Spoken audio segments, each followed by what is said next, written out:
Now, switch off your battleizers, put your morphers away. Let me explain myself, because I know that the title of this video may have offended or poked the bear on some of you, but I'm just here to explain myself and try to give my honest review.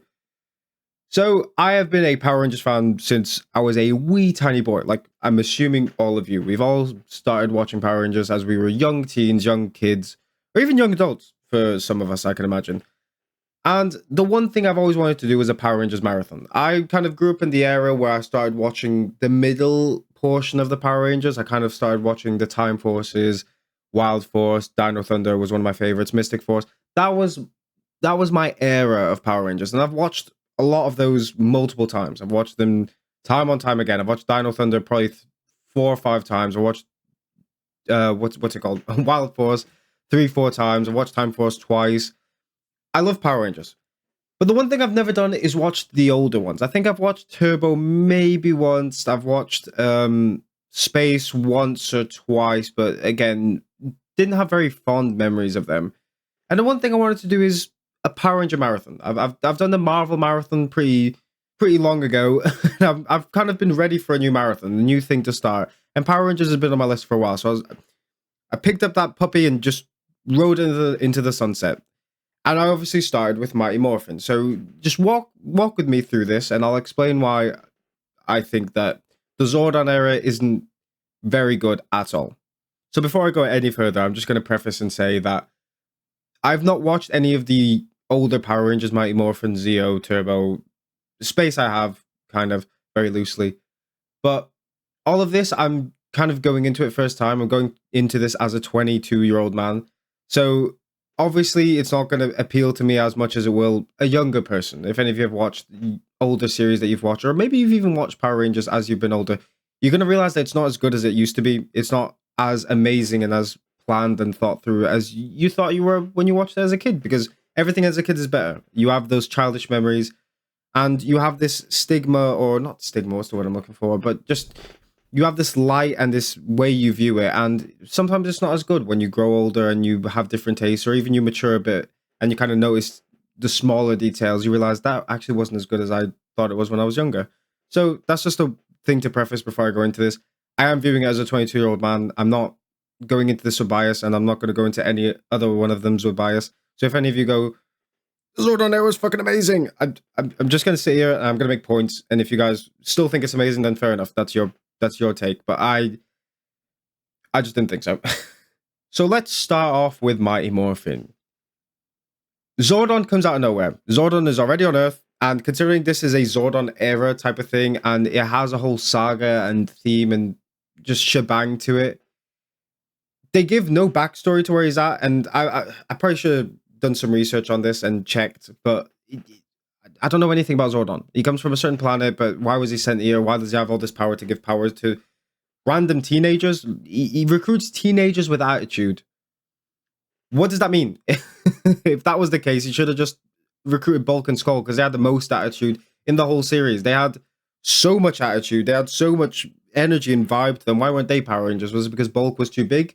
Because Skull would have been a perfect candidate for it if that was the case, if you're getting teenagers with attitude. But anyway, he recruits 5 teenagers with attitude. They refuse, they leave, and he still somehow gets lucky enough that they get attacked, and then goes like, yeah, you're Power Rangers, there you go. And for some reason, they go from refusing to having one fight and going, yeah, we should be Power Rangers. But anyway, again, kids' TV show, didn't hold that too much against him. I then, because I started in the middle portion of the Power Rangers, I've always liked the Power Rangers, even as a kid, because they always had a good story to them. So, as an example, because I know this one very well, Dino Thunder. You had the whole Mesogog thing. He was kind of linked with Tommy Oliver. I'm sorry if this is spoilers. Spoilers ahead. There was always that running theme with Tommy Oliver. You had the White Ranger kind of linked with Mesogog. You then had... Who was the... He was an antagonist for Mesogog. I think it was Smitty. Smitty was then kind of linked with Tommy Oliver. There was always a narrative or a story going into it. And you'd have some, I guess I'm going to call it filler monster of the day type of episodes. But for the majority of it, you always had a theme or a story going on. And as I was watching Mighty Morphin, I just thought, it just feels like they're repeating the same thing all the time. And I always remember the my section of the Power Rangers as having 30 to 40 episodes, I think. And that was kind of the runtime for the season. But Mighty Morphin kept going on and on. And I think there was a season 2. I think the first season was 50 to 60 episodes. Season 2 was another 40, 50 episodes, I think. And I just looked at this because I'm watching on YouTube. It's free on YouTube if any of you want to watch it. And I was like, I can't do this. So after 30 episodes of just grinding through it and realizing I can't do this anymore, I searched up a list on Reddit, and these people, or with this one person, listed all the episodes that you have to watch that are canonically, I guess, relevant. So all of the green Dino Ranger stuff, when Tommy then converts from the green to the white Ranger, any of the transitions, so the end of season 1, then the start of season 2, then you had the ones where they go into Zeo, all of just the canonical stuff. So that made it a lot more easier to watch. Stuff didn't feel as repetitive. I feel like every episode, because I skipped 20 or 30 episodes, felt like we were getting a new Ranger, a new Zord, something was happening with Zed or Rita. So that felt nice. I kind of liked it when that happened. But if we're looking at it as a whole, it's even though I did skip it, just wasn't for me. It literally felt like Day of the Monster thing, because it was older, and I assume because it was for kids, they ended up using a lot of the same animations, a lot of the same cuts, and it did feel like for at least 5 minutes of the whole show, and it's a 20-minute show, so a quarter of the show, they were just using the same animations all over again. And you could make that excuse and stuff for the, my portion of the Power Rangers, but I feel like they didn't do it as much, but I'm going to have to cross that bridge when I get to it. One thing I didn't like was Bulk and Skull, and I know that's another thing that people are just going to shout at me for, but they were so annoying. And I'll come back to them because I actually have some good words to say about them towards the end. But they were awful characters. They were perpetual assholes for the whole series for no reason. For example, again, let's take Dino Thunder, and let's take, I cannot remember her name, Cassidy. She was kind of an asshole, but she always had a motive to it. Like, she wanted to catch the Rangers to better her journalism. She was that pretentious girl in school, but she wanted popularity or something. But Bulk and Skull, even though you can make the case that they wanted to be those jocks, the big, like, oh, look at us, we're cool, it was never prefaced. It literally just felt like they were perpetual assholes for the whole show for no reason, just because they wanted to be assholes. And everything that they did, and I get that it was a kid's show. Actually, I'm going to go into a tangent here for a second before I continue that. I always thought Power Rangers was for teenagers, maybe going into like your 17s. Maybe you could even make a case for 18s. That's always the case I got for like my portion of the Power Rangers. It didn't feel like a kids show. But oh my god, was Mighty Morphin for kids. Some of the stuff that they did was actually brain dead. I can only imagine it was for kids, because take, for example, an episode where Billy was getting bullied by Bulk and Skull. He couldn't protect himself. Why? You are a Power Ranger. You should be able to do very basic martial arts. And again, people can make the case where you're only able to fight, or you only have the power if you're morphed. Bullshit! You could definitely still fight. You might not be as strong or as quick or whatever, but you could definitely still hold your own. And throughout the whole episode, he learns about being strong and courageous. And then at the end, he still gets saved by an old man who goes invisible. And I thought that episode was so brain dead. Anyway, I kind of thought that the show was for the older audience. But going back to Bulk and Skull, all of the comedy felt like it was literally for 7-year-olds. I don't think I laughed once. And again, I'm going to go into Bulk and Skull later because I do have some positive words to say about them. But it just felt like they were so horrible to watch. Every time they came on the screen, I was like, oh, it's these two again. And it does bring a smile to my face knowing that they come back later on, because I guess they are ingrained into Power Rangers. They are the Power Rangers DNA. They've always been there. They've been there since the start. And it's nice to see them come back, because I know they come back in Wild Force for the Forever Red episode. But oh my god, were they horrible to watch. I hate every single moment that they were on the screen. It was torture to watch at all times. Anyway, overall, with the skips to just the normal episodes, it was okay. I kind of felt like Rita and even Zed, because the only time I ever saw Zed was in the Forever Red episode. I thought he was going to be a cool villain. It just felt like they were taking nothing seriously. As villains, they took nothing seriously. They were constantly just babbling on with each other, kind of like poking fun at each other. And it was like, your villains have like some form of evilness, but it just felt like they were delinquents. Is that even the right word to use? It didn't feel like they were evil. It just felt like they were trying to do evil, and it just didn't hit as hard as I wanted it to. But whatever. Also, another thing I want to note before I finish this, because this is kind of like the end of the things I want to say. Billy was a weird character. Not only in the first season was he made out to be basically like a robot, like affirmative, and I know that back then, and especially because it's for kids, they wanted everyone to have this personality, and Jason was the big jockey one, so at all times he wanted to be jockey, and everyone had their own thing, and Billy was meant to be the smart one, the geek, so him talking affirmative, fine, whatever. But then in season 2, they just, or maybe not season 2, because I skipped quite a bit of season 2 because there was a lot of filler in season 2, but especially going into Turbo, they scrapped it. No, he never used the word affirmative. He just spoke like a normal person, and it was a breath of fresh air. Because I don't know why you can have a nerdy character act nerdy without talking affirmative. Yes, I believe that. Like it was very great to watch as well. But if you're gonna do it, at least keep it up. When I skipped to Turbo and he was talking normal, I was like, who the fuck is this guy? Not only that, in the first season he did look nerdy, but something happened. I don't know how long the filming was from the first to the second season. He developed this titanium cutting jaw. He looked like a jock, and he still talked affirmative sometimes. And I was like, this does not fit you whatsoever. You should not be having that voice or that attitude or anything like that, because that it just feels like it doesn't fit you anymore. But yeah, overall, Mighty Morphin was, as a kid show, good. You know, you have your action, you have your funny sequences. If they find that funny, then fair enough. That's great for them. The Zord was cool. It was just meh. As an adult, it got very boring very quickly. A lot of the same stuff being used. And even though I enjoyed it as a Power Ranger fan, I just thought it was a bit lackluster. And for people saying that the original is great and the Mighty Morphin is amazing, I personally didn't think so. While I enjoyed it as my first time watching it, I don't think I'll ever watch it again. But I will say the introduction of Tommy Oliver and the Green Ranger and all of that, cool. I think the Green Ranger suit is so much better than I ever remember it looking. So that was good, but overall, no. Then we obviously have the destruction of the base, and we have a new antagonist, and I cannot remember his name for the life of me, but he was a metallic machine type guy. And the Rangers go Zeo. Zeo! I'm not gonna lie to you, I skipped a lot of it. Apparently there was a lot of filler in Zeo, and if you guys know anything about me, or if you watched my Power Ranger suit tier list, which I'll if I remember, I'll pop up here. If not, you can find it on my channel. I've not got a lot of videos on my channel. I hate the suits. I hated the villain in Zeo as well. It felt like he did a big bunch of nothing. He kept just blowing smoke up his own ass, saying how great he was. He just came in, and Rita and Zed were just like, we have to run away, even though it felt like the Machine Empire was even worse villains than Rita and Zed, because they actually did nothing. At least Rita and Zed, at some points, caught the Power Rangers off guard, whereas the Machine Empire never did. They did literally nothing. He was the least antagonizing villain I've ever seen. And this, considering the Mighty Morphin bit took so long, I don't have a lot to say about Zeo, because like I said, I skipped a lot of it. And again, a big bunch of nothing happens. It was a very lackluster nothing episode. I can't remember a lot about it. It just didn't feel very good, in my opinion.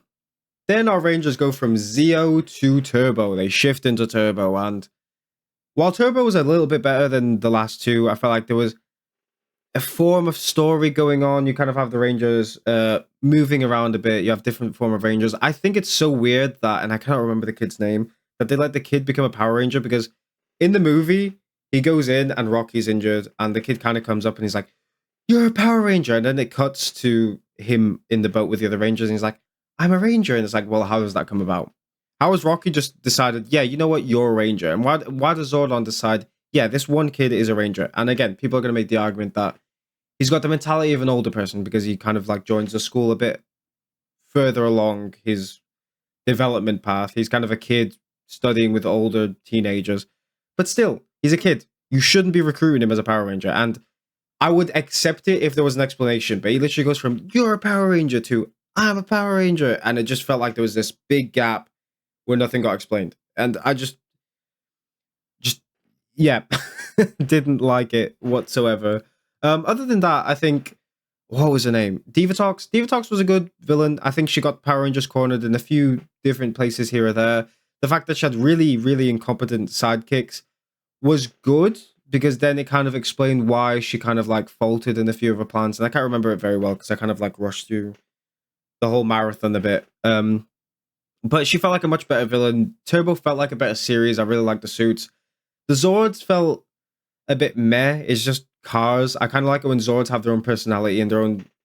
They're distinct to themselves, and just having like different cars running around was a bit boring to me. And also when Zordon said, "This is the most powerful Zord you've ever had," and he doesn't explain that Alpha's been building them or anything, just makes me feel like they've always been there. And when Power Rangers have been in like a horrible situation or something, why haven't you just whipped them out? Is it because they don't have the turbo powers that they weren't able to access the Zords or something? I don't know. I just thought it was a bit weird. But Turbo kind of got better, but overall, yeah, no, it still wasn't there for me. Next, our Rangers go into space, and this is where the series goes from to, oh, I can watch this. Even as an adult, I can watch this. So the Rangers get their headquarters destroyed, and I actually really enjoyed the ending of Turbo. I think it was good to kind of like have that shifting into a different series by having the base destroyed. And whilst this did happen in Zeo to, it was a Zeo to Turbo or Mighty Morphin to Zeo, I can't remember. It just ended up getting rebuilt. It felt like a big nothing burger. The villain didn't know where they were at. I don't know. I didn't like it. But from what was it, Turbo to space, that's it. It's gone. You can't go back there. The villain's got it. That's it. They have to disappear and they have to go after the villain. They have to leave the space and kind of like refresh the whole series. And it was so nice for them to go into space because Andros, I feel like, is such a good character because you don't just have these teenagers with attitude now. You kind of have this otherworldly being who's still a person, but he kind of has to learn about Earthling things. Like when he comes to Earthling, he's like, "What's that? French fry?" It kind of feels nice. It feels like a breath of fresh air. Really like the Zord. I kind of like it that the spaceship turns into a Zord, and the Zord looks really cool. Suits look amazing. And the one thing I like about Power Rangers finally came to fruition and was really, really good. It had a story to it. And whilst the whole Zordon era is a story, the first 3 parts doesn't feel like it. They feel standalone, that kind of continue on to each other, but then no real story gets developed. Whereas Space, you have Astronomer, and the Astronomer being Andros' brother, or Andros' sister, should I say. You kind of have some moving parts with some other villains kind of taking her away, growing her up. You have the big bad, I really forgot his name because he kind of just does nothing throughout the whole series. He's meant to be this big overlord, and he literally does nothing. He just gets destroyed at the end, which I thought was really annoying. I would have liked to see him do something, but it was kind of nice Astronomer being the main villain. So I'm a bit conflicted over that. But all of it seemed really fun. Even when I skipped some of the filler episodes, I kind of found myself going back because I was like, oh, I want to know what happens here. I want to know what happens here. And some of the filler I realized kind of skipped a few parts that I felt like weren't exactly fillers. So I feel like a lot of portion of Space was canonical, or as canonical as you can be. Not a lot of Day of the Monster type monsters. So it was great. Another thing I want to say, and I'm sure we can all agree here if we're all Power Rangers fans, Psycho Rangers were amazing. They were the exact copy of all the other Rangers, so it made sense why they were all fighting each other with corresponding colors. Because with the old Power Rangers, it felt like, let's say this was a Mighty Morphin, you would literally just fight the Red Ranger, or both the Red Rangers would fight each other because they're red. That would literally be the only reason. Whereas with the Psycho Rangers, because they kind of downloaded the other one's thoughts and they know how they fight, they always had an incentive and a motivation to fight that specific color. Because you even had the Rangers say, oh, why don't we just switch colors around? So they're kind of like, they're telling the audience, hey, we know that this is a viable option. But you always had the Psycho Rangers pushing to fight that one color, which was nice. It kind of felt like, again, we're starting to make a reasoning for stuff, which felt really, really good. And the Psycho Rangers were just really, really good characters. Because another thing I really want to say about In Space is that people felt evil. You're not just fighting for an evil organization and you're all buddy friends. Ooh. Like everyone had their own motivations. Everyone is evil for being evil. Like you almost felt like everyone could backstab anyone at any time. And the Psycho Rangers did that great. They all had their one motivation. Even though they were the Psycho Rangers, they all had the initial, like, individual motivations to destroy their individual Ranger. And they would do anything, even destroy each other if they had to, which felt great. Sometimes it felt like an ass pull and the Rangers kind of got the long straw in like, oh yeah, that's great. Like they just defeated each other. But again, it just happened. It just happened to be that they just got really greedy and they ended up getting the short straw, which is good. I really, really, I cannot sing In Space enough praises because I just thought it was really good. And I kind of, if I was in space, I'd feel, I don't want to say embarrassed, I feel like that's the wrong word to use, but I would almost feel let down that the past 3 seasons, or 4 if you're counting Mighty Morphin as 2, have let you down, because it was just such a good series, and I really enjoyed watching it. Apart from the last episode, I don't know why, I ended up watching the last episode today, and for some reason, the acting felt so off. Every other episode, I thought it was just normal Power Rangers kid acting. Like, it was still good. But for some reason, if any of you want to go watch the last episode, it really felt like they were pushing the acting. Like, it felt like they weren't actors. They were really, I don't know, it felt really out of touch, really out of place, but it didn't matter to me. And going into the ending, they obviously throughout the whole season had Bulk and Skull. And Bulk and Skull came in at the ending going, I'm the Red Ranger, I'm the Blue Ranger, blah. And that felt so good. They actually had a good thing going on, and they weren't doing it for no reasons. Like, they were being perpetual assholes for no reasons, but they're doing good for a reason, which is to save Earth. And that was so good. It's so good to have them redeem themselves. And Skull even did a thing where someone came like next to him and he's like, what the fuck are you doing there? And I chuckled. He made me chuckle for the first time in the whole series. I thought, you know what? That's funny. That's so good. And I thought it was such a good ending to them, considering I hated them throughout the whole show. Having them end like that was so good, because now I have this really good positive outlook on them. And I just like them as characters now. It was so good. As for the ending, I thought it was good. I really didn't like the fact that, I cannot remember the Yellow Ranger's name for the life of me, but she was kind of like, goodbye, Andros. And it's like, why don't you stay there? If you like him so much, why don't you stay there? Why do you need to go back to Earth?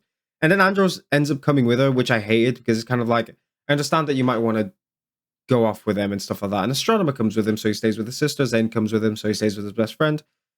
Well, why couldn't she just stay there? Would it matter? Why didn't he keep the ship as well? Why didn't he just fly them home? It's his ship anyway. I don't know. A lot of it doesn't make sense to me, but overall, I thought it was a good series. Some plot holes can be picked at. Some things can be picked at as well. But overall, it was good. I really, really enjoyed In Space, and I thought it was miles better than the previous 3 seasons, and it felt really, really good, and I really enjoyed it. And one thing I also want to preface, In Space was one of the first, well, Zeo did it the best before In Space, but I always thought the Red Ranger was the leader. But when I watched Mighty Morphin, Jason never really felt like the leader. He just he felt like he was taking the lead, but he wasn't the leader. And then Zordon kind of goes, Tommy, you're the leader. And he kind of goes like, yeah, well, now Tommy's the leader. In Zeo, Tommy felt like a leader. Didn't feel like he was leading. But then in Turbo, whilst Tommy felt like a leader, as soon as TJ came in, he felt like, again, he was leading, but not the leader. And it was really good In Space, because it felt like Andros was the leader. He was the leader of the ship, leader of the Power Rangers. And finally, I've wondered this for ages, especially when I started watching Mighty Morphin. I never realized where the Battleizers came from. And the Battleizers actually come from In Space. And that was really cool. Whilst I don't like his Battleizer, I feel like it's weird to have this really chunky Power Ranger and he just gains all this muscle, or metallic muscle, or whatever the fuck it is. It turns into a bionic fucking freak of nature, just sipping creatine all this fucking life. But he gets it. The wings are cool. The fact that he's a big, bulky guy felt weird, but okay. It was good. I liked In Space. I'm gonna stop talking before I go off into even more of a tangent. Anyway, if I'm looking at it In Space was good. I still think as an adult, you're not going to love it. If you've not watched Power Rangers as a kid, you're not going to watch it or love it. There's a charm to it as a Power Ranger fan, but as a normal person watching it, you just aren't going to like it. So I'd say In Space is good, or very good. It's a very good series. But I feel like the last 3, I was fairly bored watching a lot of them. Apart from there's a new Ranger coming in, there's new Zords. You're obviously going to be excited because there's something new being introduced. But overall, just didn't enjoy them. I think overall the Zordon era was pretty lackluster. Kind of sucked. But I feel like In Space kind of pushed it up a bit, from going from, wow, that was really bad, to, you know what? It sucked, but it was charming. It was charming. So now I'm going to take a little bit of a break. I've been watching Power Rangers for like probably 2 months now, maybe, and I've just finished In Space. So I've in 2 months I've watched 4 or 5 seasons. It depends if you count the Alien Rangers as a season, because that was only like 10 episodes. I'm going to watch some other series, refresh my mind, then go into Lost Galaxies, I think is the next one. And I'm really excited for that one, because I know I've watched Lost Galaxy at least once before, and I have really, really good memories of it. So I'm really excited to go into that. And apparently, after In Space, every Power Ranger season becomes not only one independent, so it kind of like everything gets refreshed a bit more, but it carries on the storyline thing. And I know Astronomer carries on in Lost Galaxy. I think she's a ranger. So that's gonna be cool to see. And I'm really excited to start it, but I just need to. I'm a bit rangered out. So hopefully you guys understand where I've come from with the title of this video. Hopefully, maybe some of you guys agree with me. Maybe some of you guys think I'm a fucking idiot and I don't know anything, and that's fair enough. That's your opinion. But I just kind of wanted to talk about it. I know I've already got a Power Rangers video up, but I kind of want to have a Power Rangers review for this channel because of how much I love Power Rangers as my childhood, and I still do enjoy it as an adult. But anyway, yeah, I just kind of wanted to talk about it, and yeah, goodbye.